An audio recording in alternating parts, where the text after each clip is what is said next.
مجھے ایک بات یاد آتی ہے، سرکار مفتی اعظم ہند رحمۃ اللہ تعالی علیہ، آپ کے سامنے کوئی صاحب تقریر کر رہے تھے، یہ زمین سب کی ہے، ان کی بھی ہے، ان کی بھی ہے، ان کی بھی ہے۔ آپ نے کہا چپ رہو، زمین اللہ کی ہے اور صرف اللہ کا نام ہو۔ یہ سب کی ہمت نہیں بولنے کی، زمین اللہ کی ہے اور اللہ ہی کا، یہاں پر اللہ ہی کی بولی بولی جائے، اسی کے لیے زیب دیتا ہے۔ جس کے گھر میں رہ رہے ہو اسی کی بات کرو۔ عزیزان گرامی اوقات، سرکار بغداد، ان کی کرامات اپنی جگہ پر، لیکن ان کی زندگی کے کچھ اہم گوشے میں لے کر آج حاضر ہوں۔ آج ہمارے حالات کے اعتبار سے بھی ضرورت ہے اس کی۔ جب آپ پروان چڑھتے رہے اپنی ماں کی گود میں، بہت جلدی آپ کے والد گرامی کا انتقال ہو گیا۔ آپ سے خود پوچھا گیا تھا غوث پاک سے، آپ کی جوانی میں یا جب آپ کا شہرہ بغداد میں بہت ہو گیا تب پوچھا گیا تھا، آپ کو اپنے ولی ہونے کا احساس کب ہوا؟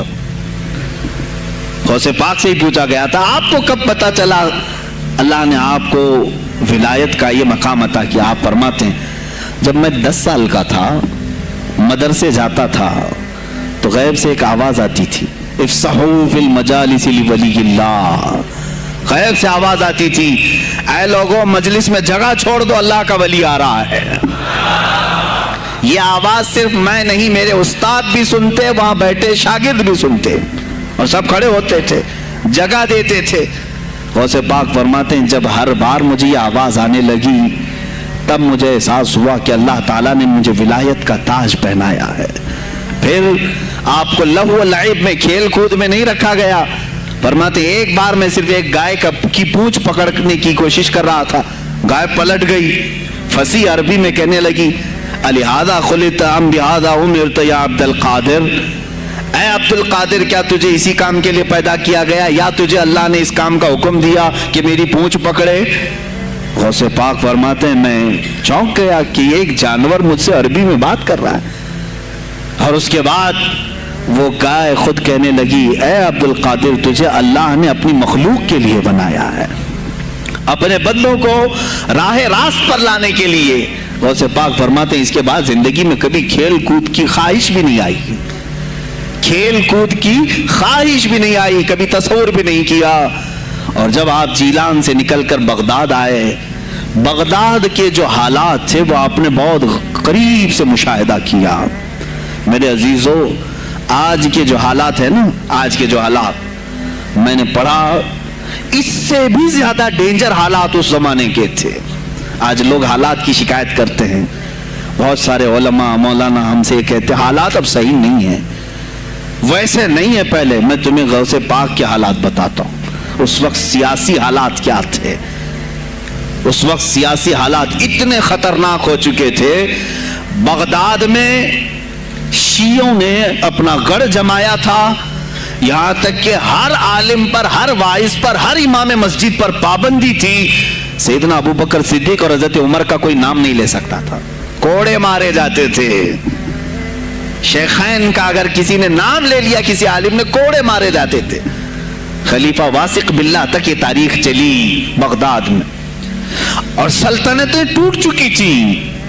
سیاسی حالات اس قدر خراب ہو چکے تھے، چھوٹی چھوٹی ٹکڑیوں میں بٹ چکے تھے مسلمان۔ مصر کی طرف دیکھیں تو فاطمی حکومت قائم ہو گئی تھی، وہ اپنے آپ کو فاطمی کہہ رہے تھے۔ بغداد میں عباسی خاندان حکومت کر رہا تھا، اور وہ بھی سمٹ کر کے صرف بغداد کے اطراف رہ گئی بس۔ پھر ترکی کی طرف دیکھیں تو سلجوقی خاندان تھا، ایک ایک ٹکڑا حکومت کر رہا تھا، اور یہی آپس میں دست بگریباں تھے، ایک دوسرے سے لڑ رہے تھے۔ اور پھر پلس اس پر ایسا کہ بازنطینی جو عیسائی تھے، صلیبی تھے، ان سلطنتوں کو آپس میں لڑا کر کے اس قدر شدت پیدا کر چکے تھے کہ بغداد والا مصر نہیں جا سکے، مصر والا ترکی نہ آ سکے۔ پھر ادھر بخارا، سمرقند، نیشاپور، یہ جو رشیا میں ہیں آج، ازبکستان وغیرہ میں، یہاں الگ ایک سلطنت قائم تھی، اور ہند میں الگ کفرستان تھا۔ سب جگہ الگ الگ حالات تھے، اور مسلمانوں کے لیے اس زمانے میں ایسے حالات ہو گئے جیسے لاک ڈاؤن ابھی کا سیم۔ میں آپ کو بتا دوں سچویشن، لاک ڈاؤن میں کیا ہوا تھا معلوم ہے؟ یہ ہمارے طلبہ دیکھیں 8 مہینے سے بیٹھے ہوئے ہیں، مدارس میں نہیں گئے۔ حفظ قرآن کر رہے تھے, عالم دین بن رہے تھے, مدرسے بن رہے نا, گھروں میں بیٹھے کچھ تو آوارہ گردی کر رہے ہیں. اسی طرح کالج کے بچے بھی, اسکول کے بچے بھی سب چھوٹے ہوئے ہیں لاک ڈاؤن کی وجہ سے. سیم یہی سچویشن اس زمانے میں ہوئی. بغداد علمی مرکز تھا, کوفہ اور بصرہ علم کے مرکز تھے. آپسی رنجشوں کی وجہ سے بادشاہوں کی طلبہ ایک جگہ سے دوسری جگہ کا سفر نہیں کر سکتے تھے. بغداد کے سارے مدرسے بند پڑے ہوئے تھے کیونکہ طلبہ آ نہیں سکتے. کہاں سے آئے تم؟ مصر سے آئے, واپس جاؤ, اس سلطنت میں کیا کر رہے ہو؟ اس طرح کی سختیاں. یہاں تک کہ یہی زمانہ ہے جب حسن بن صباح نام کا ایک ایسا منافق جس نے اس زمانے کے بادشاہوں کو خرید لیا اور کچھ لوگوں کو نشے کا خوگر بنایا. حشیشین وغیرہ آپ نے سنا ہوگا, صلاح الدین ایوبی کا زمانہ ہے یہ. غوث پاک سے صرف 4 سال بعد صلاح الدین ایوبی آئے, صرف 4 سال بعد. اس زمانے میں حسن بن صباح نے ہزاروں نوجوانوں کو نشے کا عادی بنا دیا تھا. ہزاروں نوجوان. اور کیسا نشہ, کوکین, افیون وغیرہ سب تو لے کر کے تو لوگ ہوش میں آ جاتے ہیں. وہ ایسا تھا کہ اس نے جو نشہ دکھایا تھا, ایک چھوٹے سے کمرے میں ان کو رکھتا اور انہیں بتاتا کہ یہ درخت ہیں, یہ نہر ہے, یہ محل ہے, یہ حور ہے, تو اسے وہ جنت ہی سمجھتے تھے. اور پھر اس کمرے سے باہر نکالتا اس کو, تڑپ تڑپ کے آدمی مر جاتا کہ مجھے میری جنت میں واپس کرو. وہ جنت نہیں کمرہ ہوتا تھا, لیکن نشہ اسے ایسا کرایا جاتا تھا کہ اس کمرے کو وہ جنت سمجھنے لگتا تھا. اور ان نوجوانوں سے کیا کرایا جاتا تھا؟ ان کو نشے کا عادی بنا کر کے باہر نکالا جاتا, انہیں ٹارگیٹ دیا جاتا, فلاں مجلس میں جاؤ, فلاں خلیفہ کو قتل کرو, فلاں وزیر کو مارو, فلاں سپاہیوں کو مارو, فلاں عالم دین کا قتل کرو. اور وہ اپنا ٹارگیٹ پورا کر کے آتے اس لیے کہ انہیں نشہ چاہیے تھا. وہ 1 دن 2 دن سے زیادہ اس نشے کے بغیر رہ نہیں پاتے ہیں. وہ اپنا ٹارگیٹ کرنے کے لیے اپنی جان بھی جوخم میں ڈالتے ہیں. اس طرح کے کئی حملے خلفاء پر کرائے حسن بن صباح نے. اور جانتے ہیں, میں نے آج تاریخ دیکھی, حسن بن صباح نے علماء اہل سنت کو اس زمانے کے 40,000 علماء کو قتل کرایا. یہ وہ زمانہ تھا جب بغداد کا حال یہ تھا کہ نشہ زیادہ ہو چکا تھا, علم دین کے مراکز بند ہو رہے تھے, اور علماء بولنے میں ہچکچا رہے تھے, ڈر رہے تھے, اور سلطنتیں آپس میں ایک دوسرے سے ٹکرا رہی تھی. جو خلیفہ بیٹھتا وہ نہایت عیاش قسم کا خلیفہ آتا تھا. اکثر خلیفہ عیاش آئے, ان کے حریم میں, ان کے حرم خانے میں, یعنی ان کے محل میں 40 عورتیں ہوا کرتی تھیں جن کے ساتھ وہ وطی کرتے, جمع کرتے. جبکہ وہ مسلمان خلیفہ, ایک بادشاہ کے لیے چاہے کوئی بھی ہو 4 سے زیادہ کی اجازت ہے. 40 کنیزاؤں کے ساتھ وہ زندگی گزار رہے ہوتے. اس میں عیسائی بھی ہوتی, یہودی بھی ہوتی, سب قسم کی ہوتی. یہ خلفاء کا حال تھا. تم کیا کہہ رہے ہو ہمارے زمانے کو؟ ارے حالات برے ہیں, حالات برے ہیں. ابھی اور میں بتاؤں کتنے برے حالات اس زمانے میں تھے. علماء کو کوڑے مارے جاتے تھے اگر بولے. ارے شیخین کا نام لینے پر پابندی بغداد میں لگ گئی ہو, اس سے بڑا اور ظلم کیا ہو سکتا ہے؟ سیدنا ابو بکر صدیق حضرت عمر کا نام لینے پر کوڑے مارنے لگائے جاتے. ایسے حالات میں شہنشاہ بغداد سیدنا عبد القادر جیلانی بغداد آئے ہیں جب آپ کی عمر صرف 18 سال کی تھی. 18 سال کی جوانی میں آپ نے ملاحظہ کیا, حالات کو دیکھا, تعلیم حاصل کی بڑے بڑے اساتذہ سے. آپ کے اساتذہ فقہ میں الگ ہیں, حدیث میں الگ ہیں, تفسیر میں الگ ہیں, علم کلام میں, کئی علوم و فنون پہ آپ نے مہارت حاصل کی. اس کے بعد حالات دیکھ کر کے آپ نے کیا کہا, یہ اب یہاں سے میں ہر ایک عالم دین کے لیے بشمول من میرے لیے نصیحت سمجھتا ہوں. غور سے سن لیں. غوث پاک رضی اللہ تعالیٰ عنہ کی زندگی میں ایک موڑ ایسا آیا, اور شاید میں نے بھی کبھی کئی مرتبہ اس طرح سوچا ہے, میں کمپیئر نہیں کر رہا ہوں, لیکن سنیں, حالات کو دیکھ کر کے غوث پاک نے جنگل کا رخ اختیار کر لیا. کیا لینا دینا ہے اس دنیا سے؟ اور آپ خود فرماتے ہیں کہ میرے دل میں یہ ارادہ تھا نہ